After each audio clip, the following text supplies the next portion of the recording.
If you are thinking about handling your writing professionally, there's a great chance that you may have created an online presence, perhaps even a website, but there are some issues that come with that we want to discuss.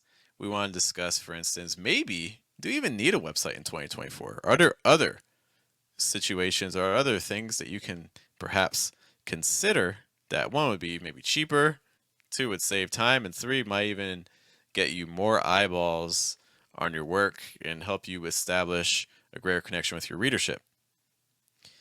These are all things that I'm happy to discuss today. We're also going to share our own experiences. Welcome to your daily. It's not daily. I'm in my main job mode. We have a daily live stream for my main job.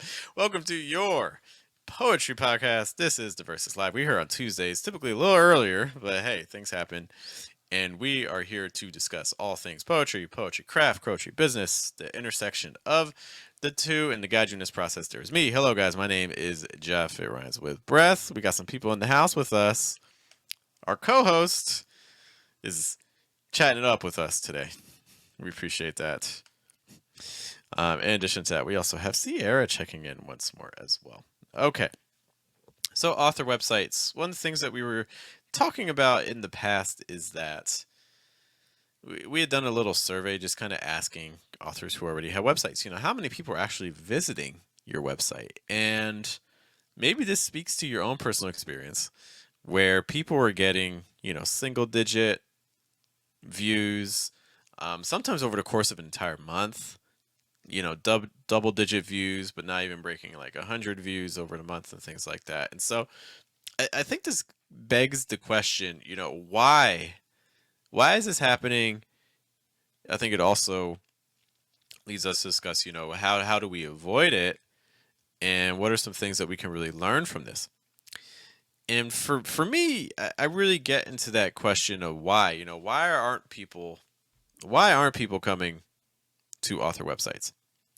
And to answer that, one of the things I kind of ask myself is, when do I go personally and visit author websites? Ask yourself a moment, just when was the last time you went to an author page?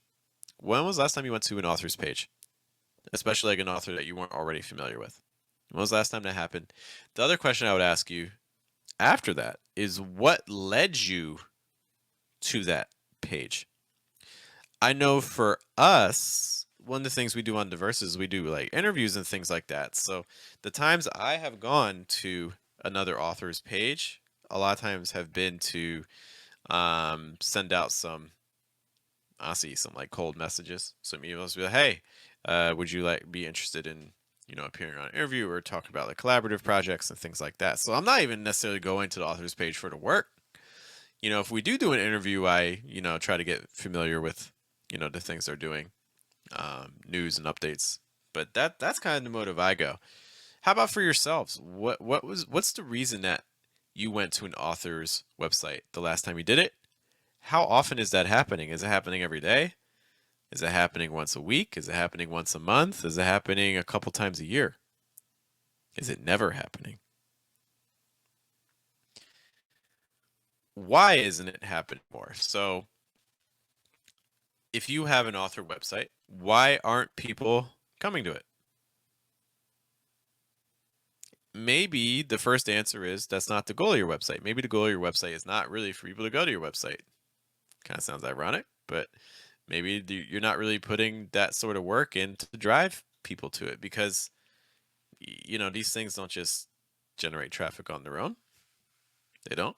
Even if you maybe have your author website linked on all your socials and stuff like that, that doesn't necessarily mean people are going to come. Okay. In fact, that your website gives you this data. So next time you look at your author website data, how many people came from socials? Over the last, a lot of times they do like a 28-day period. Over the last 28-day period, how many people came from socials to your platform?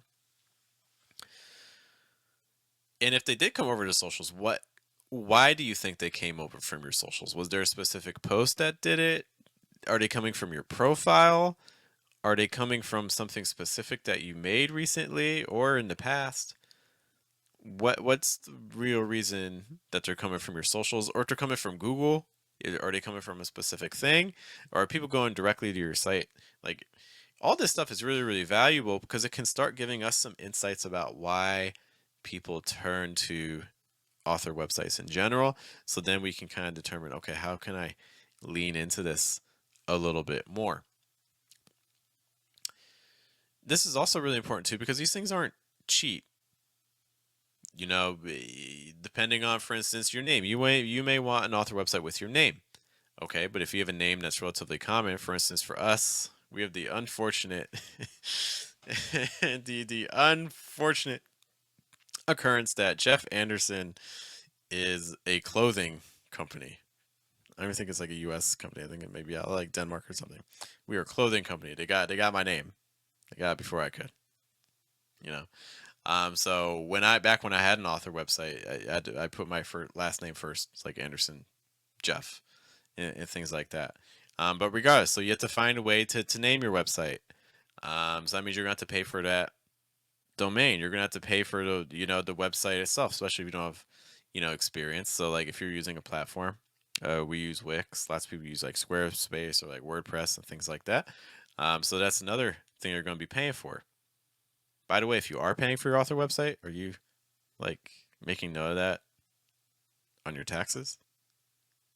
This is a business expense. I hope that you're, you know, claiming this stuff because this stuff gets expensive. You're spending hundreds of dollars potentially on this stuff a year. But I think that also leads us to discussion like, do we need an author website in 2024?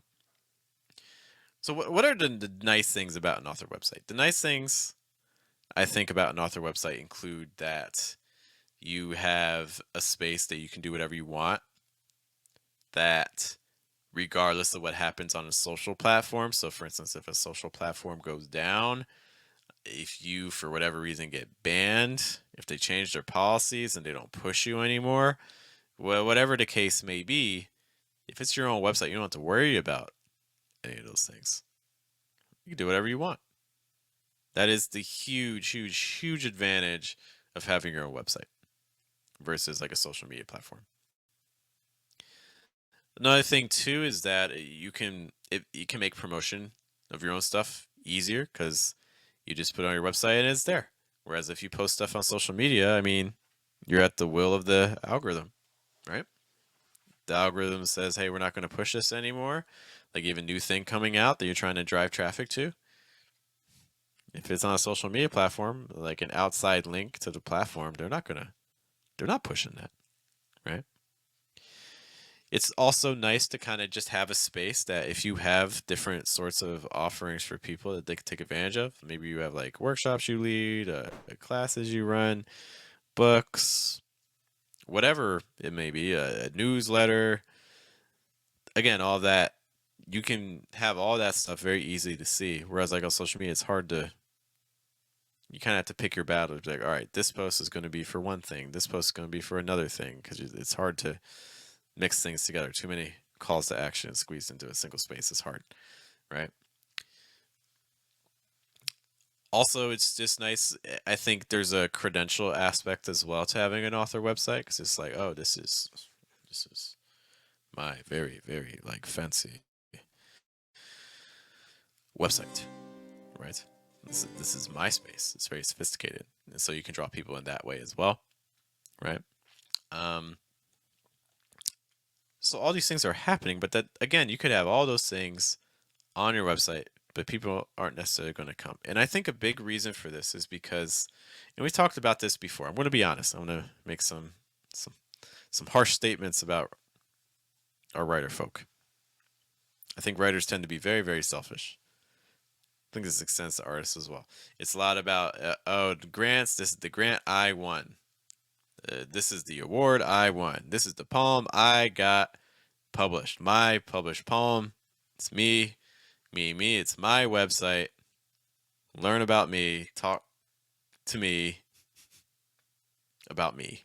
That's, a lot of websites gonna have that sort of feel. It's your space and you own it, and do that. There's nothing wrong with that. But I think if that's the approach we're using our websites for, it's going to be really hard to get people to come to our websites, right? Because people generally don't act for you, people generally act for themselves. So then the question becomes, how do I have something on my website that contributes to other people and makes their lives easier and solves some sort of pain point in their own lives? I think this is the key that's really necessary for a successful author website that is able to get people to continuously view it. The times on our website, what we've done. So I used to have, again, I mentioned I used to have my own website. Then we created this platform because this was a question I kind of had in my head, like, why am I having this website? It's nice to have like that database for all my work, but I don't feel like it's really contributing to be it's contributing to me, but I don't think it's contributing to others. So I don't personally go scouring people's author websites. So I think there's a good chance there are other people like me who are not also looking for author websites. So I was like, how can we change that? How can I create a space that would actually encourage people to come? And that's one of the reasons why we really started Diverses, because Diverses is like, instead of viewing my work as my work, how do we create, a poetry platform that benefits other people, other poets?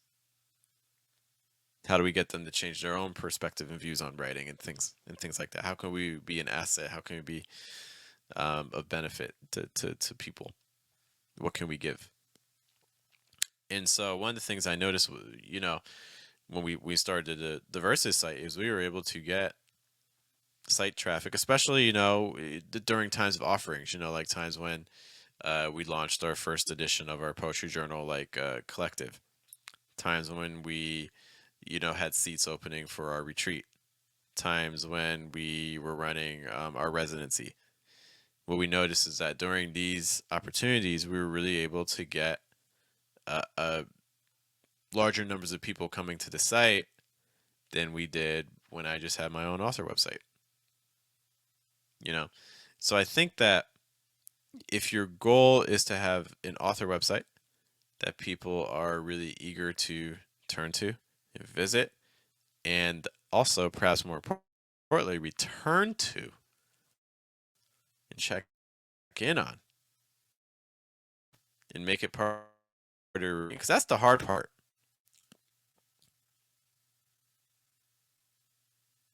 I think the hardest part isn't even necessarily getting people to visit your site. I think the hardest part in a lot of ways is actually getting people to come back. How do you get people to come back to your site again and again? How do you become like a part of people's routines? And this is where a lot of people like start like their newsletters and things like that. But a common question I've seen just on different social media thing is, people are like, okay, I want to start a newsletter, but what do I put in my newsletter? So people they're not even sure of what sort of benefit they can give to people, right? So I think this is the big takeaway is, what can you do to give something to other people? And if the answer to that is something related to a website, then what is the thing that you can do on your website that's going to not only attract people, but attract people to come back, so that way they change their routines, so that way they actually actively return to your site? Some things that we're doing. So we have a thing called the Poet Business Institute, where we help poets think of like a project that they can use to, target a specific group of people to solve a pain point that they have. Some of the projects that we've had, we have one poet who's working on an art related project, so trying to create a mural.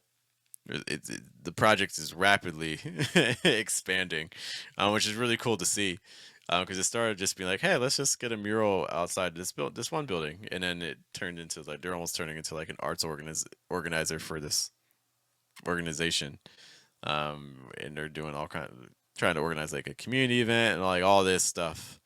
Um, Another poet we're working with is they want to create a newsletter targeting men age like I don't know, young adults basically, 18 to like 25 or something like that, working with men on trying to improve their communication skills through poetry, getting comfortable expressing yourself.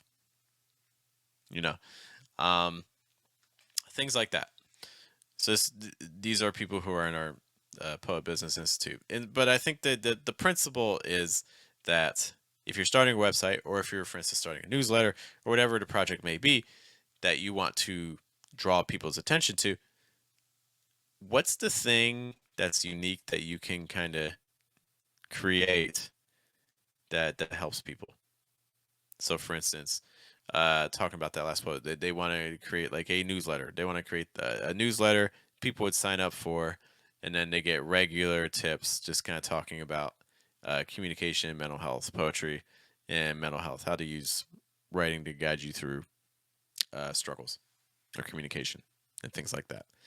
So I think trying to approach it from that angle can be really helpful when looking at your site.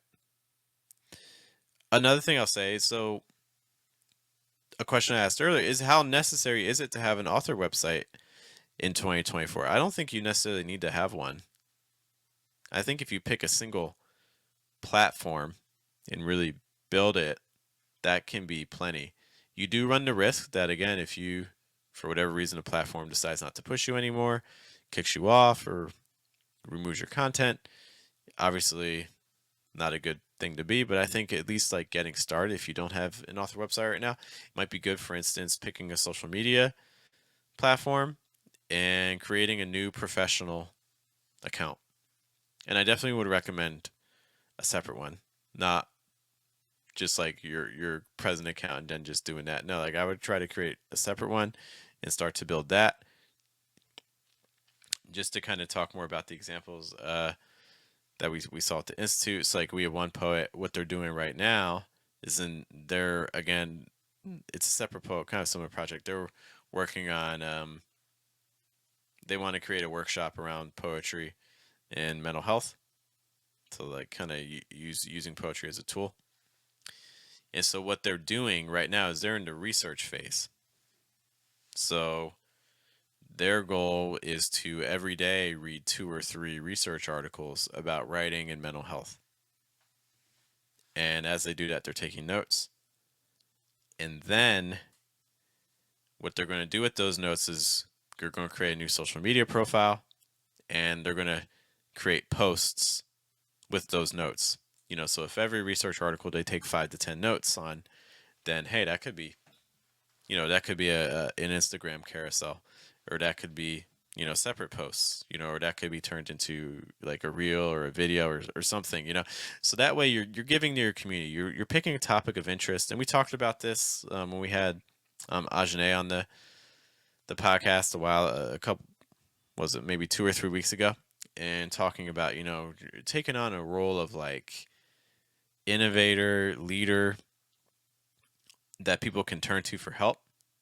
So taking that specific area, trying to become not necessarily expert, but trying to be knowledgeable in an area, so then you can give that knowledge to people in a specific field. So maybe your author website isn't your author website. Your author website is talking about, using poetry in another area of interest, or your social media profiles about using poetry in a specific area of interest. So you're providing your unique lens, and you're acting as a guide. So it's like, oh, I go to this author's website. I signed up for their newsletter because I'm interested in writing and in mental health, and I haven't seen a lot of newsletters do this, and I like the information they're giving me. They're helping me through something that I'm going through right now. Something like that. Or one thing we do is, for instance, we have a poetry event calendar. Okay, so we just keep tabs on all the events, poetry-wise, that are happening in the city of Columbus. So that's another thing that we don't have that on our site. It's a WhatsApp group, but that could be another thing, for instance, on your website. Maybe you have a poetry event calendar that people can check out and you keep updated. The thing that I think is becoming obvious though is that this takes work. If you're not willing to work on your site, well, why would people come to your site? What would be the point?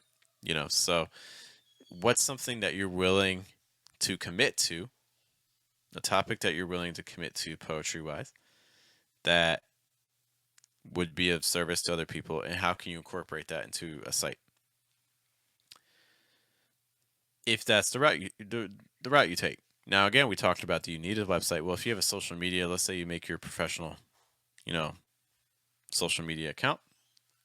Well, one of the things that's nice about that is in a lot of ways it becomes easier to interact with people than it is on your website, because your website is its own kind of insulated place. But if you're on social media and you just have like, oh, you know what, I just have an Instagram account, I just have a TikTok account, I just have a Facebook account, then you can really enables you to interact with things a lot more easily because you have lots of other people on the platform to interact with, right?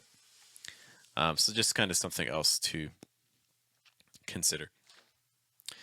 As you're watching this, or as you're maybe thinking about this, what are some ideas that you have? What is something that you could add to your website, if you have one, that you think could regularly draw people in? Or at least to a higher degree than you have right now? Maybe you could have a space where you just feature other poets' work, or you analyze people's work. That's something I've seen. I've seen people on their website. What do? They read other people's poems and not critique them, but just kind of like analyze them, do like marginalia and stuff like that. Kind of like what we do for fine print on YouTube, right? So that's another thing you could do. Interviews people. Like, for instance, one thing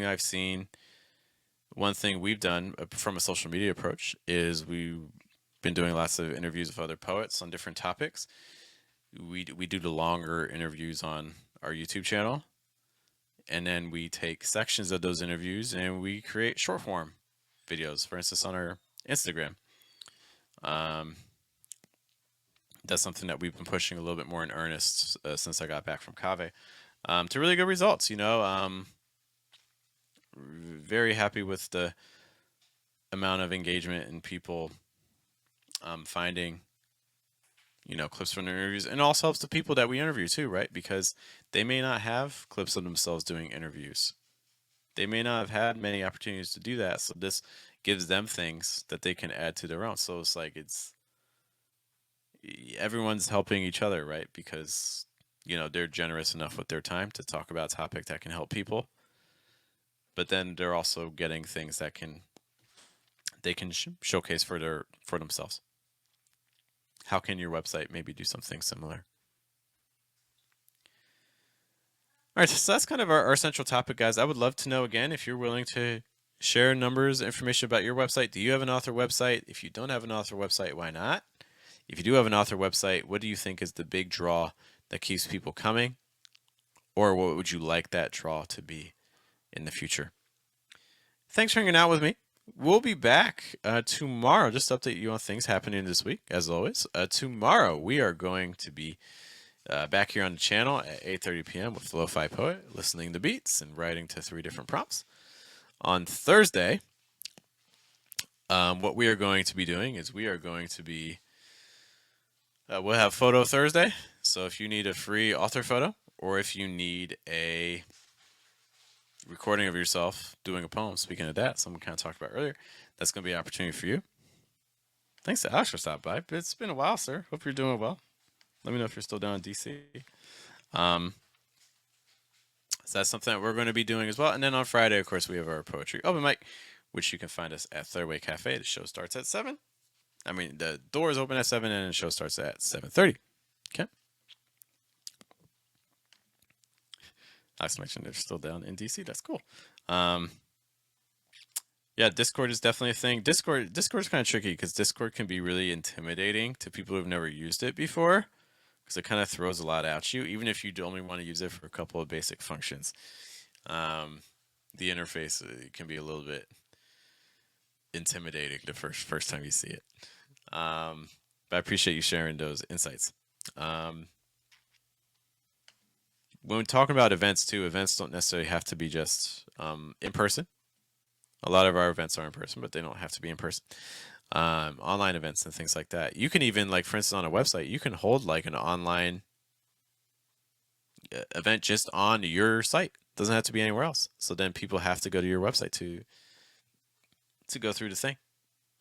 Yeah, certainly another option. All right, with that, guys, I hope you guys all have a good day, have a good night, have a good afternoon. Once more, my name is Jeff. It rhymes with breath. Thanks for spending some time with us. We'll be back tomorrow with Lo-Fi Poet and other things related to poetry. You guys take care.